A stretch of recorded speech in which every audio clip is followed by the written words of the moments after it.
Assalamualaikum warahmatullahi wabarakatuh. Perkenalkan, nama saya Vina Anisyani, NIM 1119053. Bersama teman saya, Wahyuni Fitriana, NIM 1119064.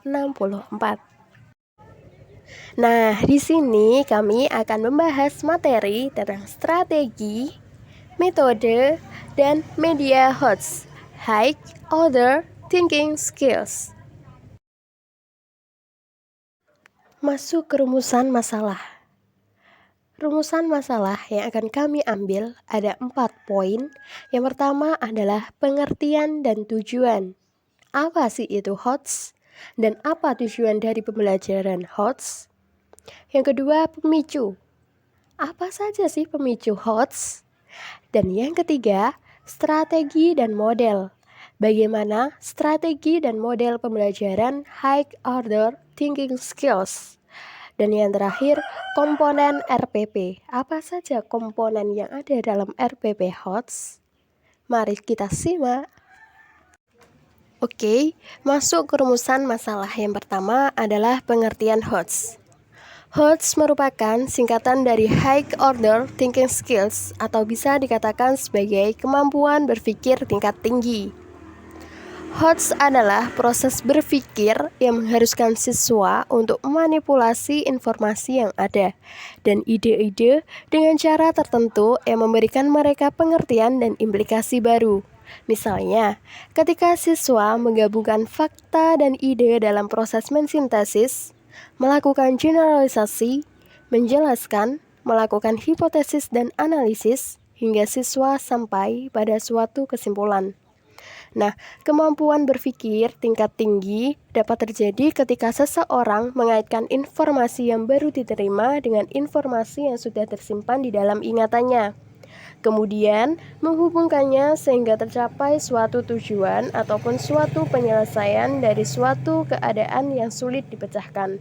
Jadi, dapat disimpulkan bahwa pembelajaran HOTS adalah suatu proses berpikir yang mengharuskan seorang siswa untuk mengolah dan memproses informasi yang telah diterima, dan gagasan dengan usaha tertentu yang dapat memberikan pengertian sehingga tercipta suatu kesimpulan baru. Nah, selain pengertian, kita harus tahu apa sih tujuan dari pembelajaran HOTS. Tujuan utama dari pembelajaran HOTS adalah bagaimana meningkatkan kemampuan berpikir peserta didik pada level yang lebih tinggi, terutama yang berkaitan dengan kemampuan untuk berpikir secara kritis dalam menerima berbagai jenis informasi, berpikir kreatif dalam memecahkan suatu masalah menggunakan pengetahuan yang dimiliki, serta membuat keputusan dalam situasi-situasi yang kompleks. Nah, untuk pembahasan yang kedua ada pemicu adanya HOTS. High Order Thinking Skills dipicu oleh 4 kondisi, yaitu 1. Sebuah situasi belajar tertentu yang memerlukan strategi pembelajaran yang spesifik dan tidak dapat digunakan di situasi belajar lainnya. Yang kedua, kecerdasan yang tidak lagi dipandang sebagai kemampuan yang tidak dapat diubah, melainkan kesatuan pengetahuan yang dipengaruhi oleh berbagai faktor, yang terdiri dari lingkungan belajar, strategi, dan kesadaran dalam belajar. Yang ketiga, pemahaman pandangan yang telah bergeser dari unidimensi, linear, hierarki, atau spiral menuju pemahaman pandangan ke multidimensi dan interaktif.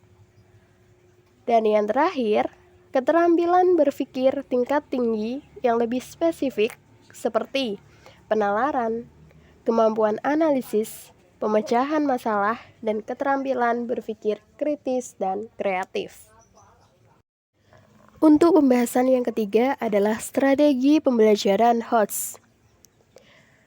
Strategi pembelajaran HOTS merupakan strategi yang menggunakan proses berpikir tinggi yang mendorong siswa untuk mencari dan mengeksplorasi informasi sendiri untuk mencari struktur serta hubungan yang mendasarinya, menggunakan fakta-fakta yang tersedia secara efektif dan tepat untuk memecahkan masalah. Strategi ini dapat merangsang siswa untuk menginterpretasikan, menganalisa informasi sebelumnya sehingga tidak monoton.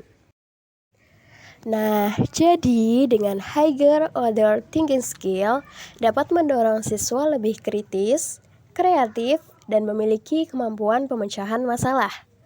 Proses pembelajaran di kelas sudah seharusnya dimulai dengan merangsang siswa untuk berpikir lebih aktif dari masalah nyata yang pernah dialami atau dapat dipikirkan para siswa. Dengan cara seperti itu, para siswa tidak hanya disuguhi dengan teori-teori dan rumus-rumus matematika yang sudah jadi. Akan tetapi, para siswa dilatih dan dibiasakan untuk belajar memecahkan masalah selama proses pembelajaran di kelas sedang berlangsung. Oke, masuk ke pembahasan yang terakhir, ada model pembelajaran HOTS.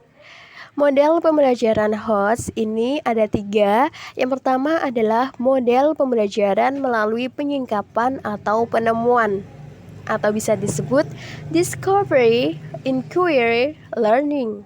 Yang kedua, model pembelajaran berbasis masalah atau problem-based learning. Yang ketiga, ada model pembelajaran berbasis project atau project-based learning. Untuk penjelasannya, mari kita bahas satu-satu ya.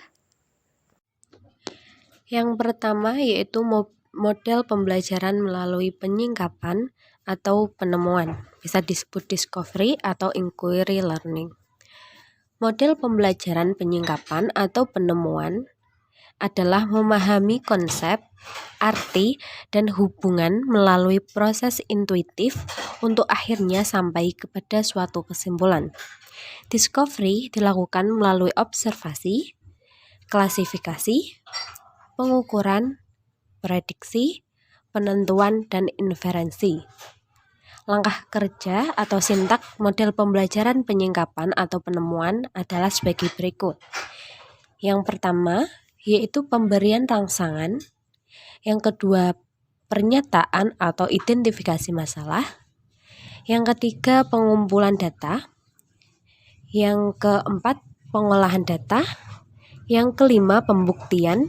Dan yang terakhir, menarik kesimpulan atau generalisasi.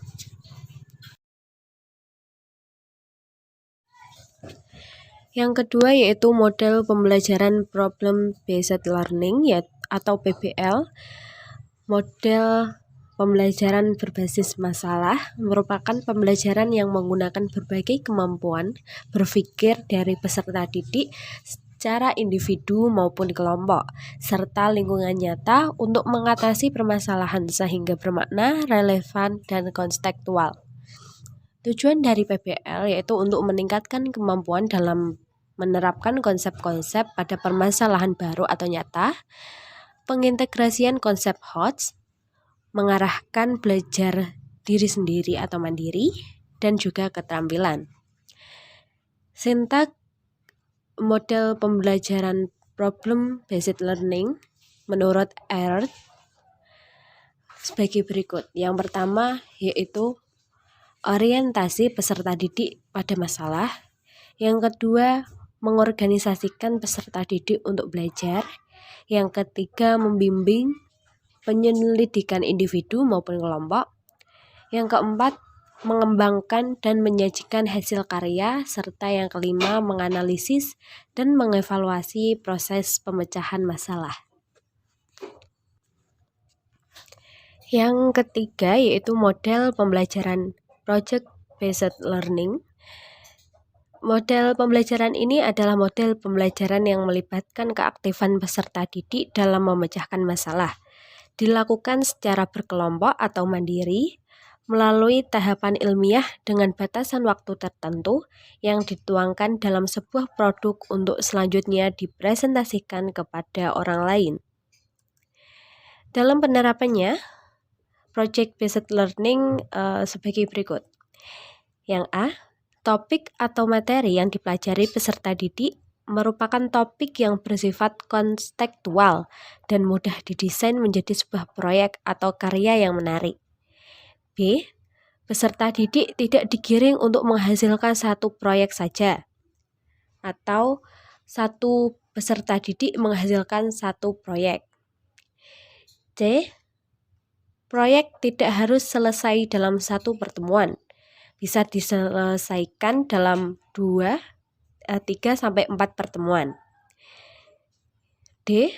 Proyek merupakan bentuk pemecahan masalah sehingga dari perbuatan proyek bermuara pada peningkatan hasil belajar.